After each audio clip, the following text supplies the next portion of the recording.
Donc c'est John Edgar Hoover, qui était l'ex-patron du FBI, qui disait l'individu est handicapé de se retrouver face à une conspiration tellement monstrueuse qu'il ne peut pas croire qu'elle existe.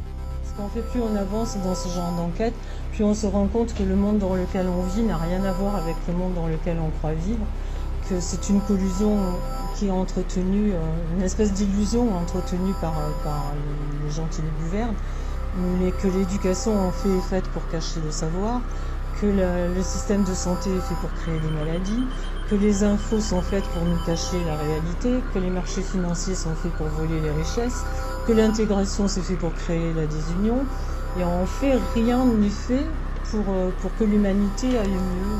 Tout converge vers une espèce de contrôle des populations par une poignée de gens extrêmement puissants.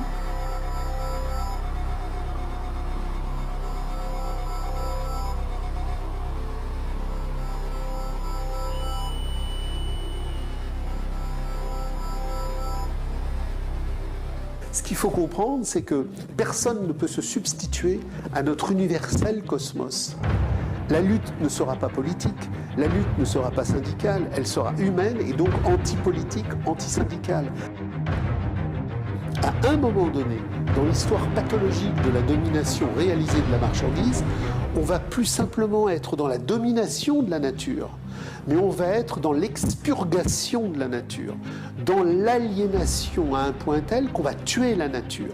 Donc les fongicides, les pesticides, la déstructuration des océans, la déstructuration des filiations, la déstructuration du masculin, la déstructuration du féminin, le capital, dit Marx, c'est un cannibalisme de pan-destruction. Le capital est vampirisme de la vie. Il est destruction absolue de notre essence. Donc, on est arrivé à un point où on détruit le capital nous détruit. Nous sommes arrivés au point où le tout ou rien est nécessaire, parce que face à l'absolue dévastation, la seule riposte, c'est l'absolue récusation. Il n'y a pas de ligne intermédiaire. Donc il est en train de se passer quelque chose sur la théorie du genre, sur la crise sociale, sur la crise économique, sur la crise écologique, sur la biologie de la vie. Il est en train de se passer quelque chose qui s'appelle le grand tournant, le grand renversement. Il va monter une tempête qui ne sera pas canalisable. En montrant que le sujet, c'était pas la droite, la gauche, le centre, le nord, le sud, mais que c'était éradiquer l'argent, détruire l'État et retrouver une communauté des pulsations biologiques du cosmos véritable. Notre travail en tant qu'être humain, c'est de rester connecté au vivant, à ce qui fait de nous encore justement des êtres humains. C'est-à-dire le lien à l'enracinement, à ce qui nous a donné vie depuis l'origine jusqu'à aujourd'hui, de rester en contact avec ça, c'est-à-dire de ne pas tant se perdre avec les tempêtes et les choses à l'extérieur qui s'annoncent dans un grand bruit, apparemment comme des bruits de guerre ou des bruits difficiles à entendre. Notre travail, c'est vraiment de rester connecté à l'entité biologique vivante au-dedans de nous, que certains appellent Dieu, que certains appellent l'énergie du cosmos. C'est seulement en restant mais réellement attaché à ce cri de l'âme qui retentit à travers tout le biologique, depuis le début jusqu'à aujourd'hui, de rester accroché à ça. Pourquoi ? Parce que réellement c'est le seul endroit où on peut trouver une solution, où on peut trouver la paix, je pense, parce que c'est le seul endroit qui est vivable. Et on le voit bien, tant qu'on s'occupe des choses extérieures, c'est invivable. Je crois que dans ce monde actuel, l'une des choses les plus compliquées, c'est de reprendre les rênes de sa vie, de reprendre la direction de sa vie. Ça veut dire que les êtres humains n'ont plus, c'est-à-dire comme ils n'ont plus la possibilité de sortir de l'abrutissement.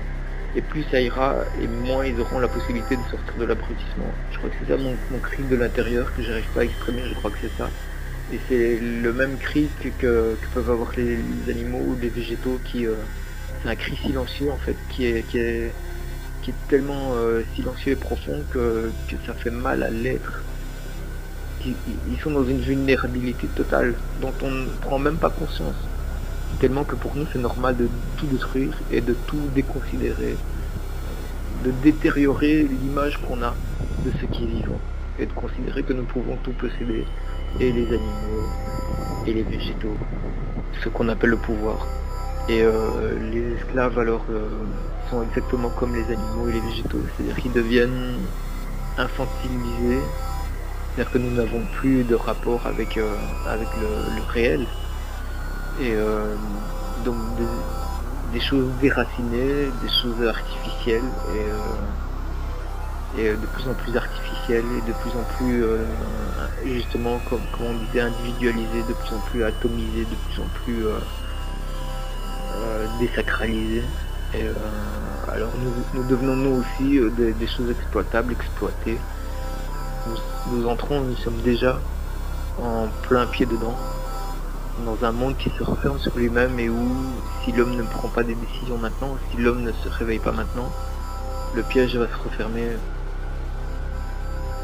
Il y a des valeurs et des principes, il y a des choses qui ont constitué la nature humaine depuis le début et qui ne peuvent pas se perdre. C'est impossible que en fait ça se perde. Et si on pouvait nous faire croire que la chose se perd, on arriverait à nous faire croire que l'humanité est éteinte, et que bien qu'il y ait des hommes sur la Terre qui n'y ait plus d'humanité, ils arriveraient à nous faire croire ce mensonge-là. Et je crois, moi, pour ma part, que c'est le projet indubitable de quelques rares personnes qui s'octroient un maximum de privilèges, un maximum d'oppression. Je crois que c'est leur projet d'inhiber totalement et de nous faire croire qu'aucun élément, aucun principe, aucune valeur stable et fixe depuis le début, comme l'amour, comme le respect, comme les valeurs liées à la famille, au rapport vrai, aux relations vraies, à l'échange vrai.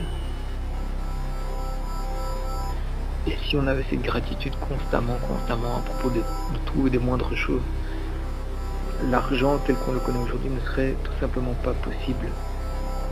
Si l'argent tel qu'on le connaît aujourd'hui est devenu possible, c'est parce que l'être humain a de moins en moins de gratitude, de moins en moins de charité, de compréhension du monde dans lequel il vit, et de la chance de ce que originellement quelque chose apparaît plutôt que rien.